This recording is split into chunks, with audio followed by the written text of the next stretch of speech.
Smart Ahmednagar news. Saswad तालुका पुरंदर जिल्हा पुणे नगरपालिकेसाठी इच्छुक उमेदवार म्हणून सुहास राजाराम बेंगाळे सासवड जेजुरी नगरपालिका सार्वत्रिक निवडणूक किंवा जिल्हा परिषद पंचायत समिती निवडणुकीत शाहू फुले आंबेडकर चळवळीत काम करणाऱ्या कार्यकर्त्यांना राजकीय पक्षाने संधी द्यावी। आजपर्यंत आमचा वापर करण्यात आला आहे, त्यामुळे महायुती असेल किंवा महाविकास आघाडी असेल यांनी शाहू फुले आंबेडकर चळवळीत काम करणाऱ्या कार्यकर्त्यांना विश्वासात घेऊन उमेदवारी देईल अशा पक्षासोबत आम्ही राहू।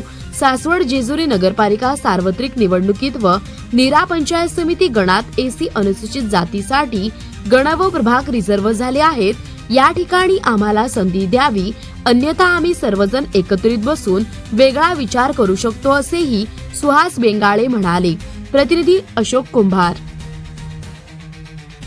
नमस्कार, मी सुहास बेंगाळे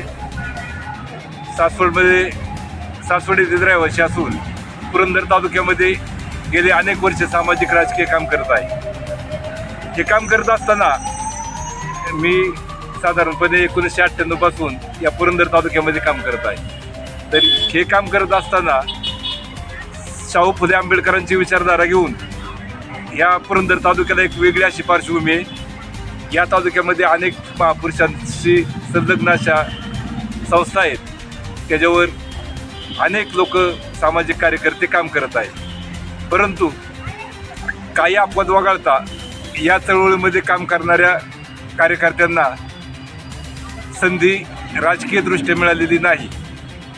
तर ही संधी मिळण्यासाठी शाहू फुले आंबेडकर चळवळीला मानणारे पक्ष अनेक संघटना या पुरंदर तालुक्यामध्ये काम करत आहेत। यामध्ये काही लहान संघटना आहेत, काही मोठ्या संघटना आहेत। आता पुरंदर तालुक्याची राजकीय परिस्थिती बदललेली आहे। आता या राजकीय परिस्थितीमध्ये राज्यामध्ये महाविकास आघाडी आणि महायुती असे दोन पर्याय आहेत, परंतु स्थानिक स्वराज्य संस्थेमध्ये प्रत्येक पक्षाची भूमिका ही वेगवेगळी आहे।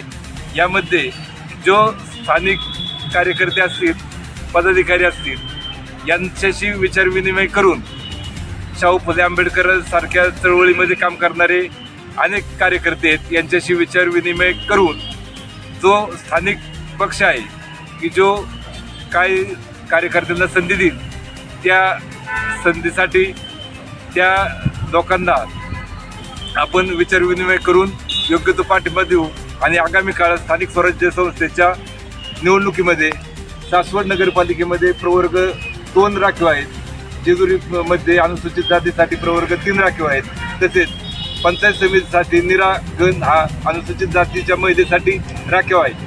जर आगामी काळामध्ये ज्या कोणी कार्यकर्त्यांना या ठिकाणी या प्रवर्गातून निवडणुका लढवायच्या असतील तर यांची एकत्रित बैठक घेऊन जो स्थानिक स्वराज्य संस्थेमध्ये पक्ष या कार्यकर्त्यांना न्याय देईल, जिथं उभं राहण्याची संधी देईल त्या स्थानिक पक्षाबरोबर आगामी काळात आम्ही निश्चितपणानं राहू आणि या ठिकाणी जो पक्ष या कार्यकर्त्यांना संधी देईल त्यांनाही मी आवाहन करतो की त्यांनीही या ठिकाणी आपल्या चॅनलमार्फत हा संदेश सर्व राजकीय पक्षांच्यापर्यंत पोहोचवावा आणि जो पक्ष शाहू फुले आंबेडकरांच्या चळवळीला काम करणाऱ्या कार्यकर्त्याला संधी देईल अशांना या ठिकाणी संधी द्यावी अशी मी आपणाला चॅनलमार्फत आवाहन करतो। जय भीम, जय भारत।